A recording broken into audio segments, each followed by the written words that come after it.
Of all எல்லாருக்கும் வணக்கம். என்னோட சேனலை இப்போ நீங்க பார்த்துட்டு இருக்கிறதுக்கு ரொம்ப நன்றி. ஸோ இது மாதிரி தொடர்ச்சியா நீங்க எனக்கு சப்போர்ட் பண்ணுவீங்க அப்படின்னு நான் நினைக்கிறேன். ஸோ அடுத்தது ப்ராஃபிட் அண்ட் லாஸ்ல டிஸ்ஆனஸ்ட் ஷாப் கீப்பர்.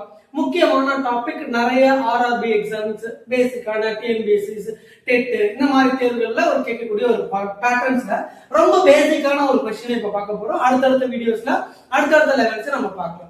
சோ என்ன கொஸ்டின் கொடுத்திருக்காங்க பாருங்க. A shopkeeper uses 800 grams weight instead of 1 kg while selling rice. If he sells rice at CP, find its profit. ஒரு கடைக்காரர், டிஸ்ஆனஸ்ட்னா ஏமாத்துற ஒரு கடைக்காரர் என்ன பண்றாரு அப்படின்னு பாத்தீங்கன்னா, சோ 1 kg அதாவது 1000 கிராம்ஸ்க்கு பதிலா 800 கிராம்ஸ் செல் பண்ணி, ஆனா எவ்வளவு காசு வாங்கிக்கிறாரு உங்ககிட்ட அப்படின்னு பாத்தீங்கன்னா 1000 கிராமுக்கு அவர் என்ன ரேட் வச்சிருக்கிறாரோ அந்த ரேட்டையே வாங்கிக்கிறாரு. சோ இப்போ அவர் ஏமாத்துற மாதிரி தான் கணக்கு. அவரோட காஸ்ட் பிரைஸ் என்னவோ அதுதான். அவர் எவ்வளவுக்குன்னா வாங்கியிருப்பாரு. 20 rupees வாங்கியிருந்தாலும் அவர் 20 rupeesக்கு செல் பண்றாரு. ஆனா என்ன பண்றாரு அப்படின்னு பாத்தீங்கன்னா 800 கிராம்ஸ் மட்டும் தான் கொடுக்குறாரு. எப்படி ஏமாத்துறாரு பாருங்க. இந்த மாதிரி ஏமாத்துற கொஸ்டின்ஸ் வந்துச்சு அப்படின்னு சொன்னா எப்படி ஈஸியா சால்வ் பண்றது. எல்லா கொஸ்டினுக்கும் ஒரு ட்ரிக் நம்ம இதை பயன்படுத்த போறோம். ஃபார்முலாஸ் கிடையாது.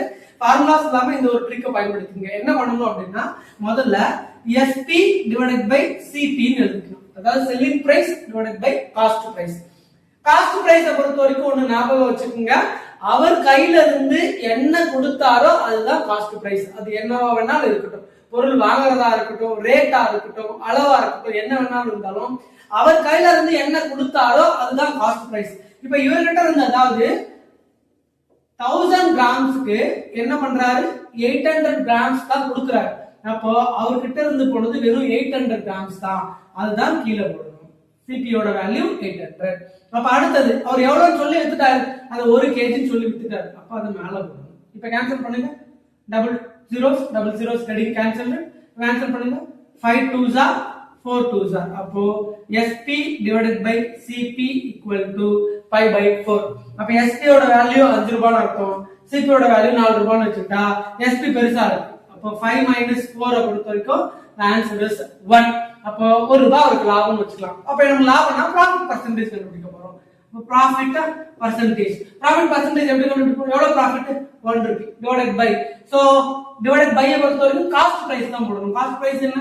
4 into பர்சன்டேஜ்ன்றதுனால 100. 1 4s are, so 25 4s are 100. அப்ப ப்ராஃபிட் 25% அவருக்கு ப்ராஃபிட்டா கிடைச்சிருக்கு. சோ இந்த வீடியோ உங்களுக்கு பிடிச்சிருந்தா பார்த்துட்டு மட்டும் போகாம ஒரு சப்ஸ்கிரைப், ஒரு லைக் உங்க ஃப்ரெண்ட்ஸ்க்கு ஷேர் பண்ணிட்டு விடுங்க. அப்பதான் அடுத்தடுத்த வீடியோஸ் நமக்கு போடுறதுக்கு சப்போர்ட்டிவா இருக்கும். தேங்க்யூ.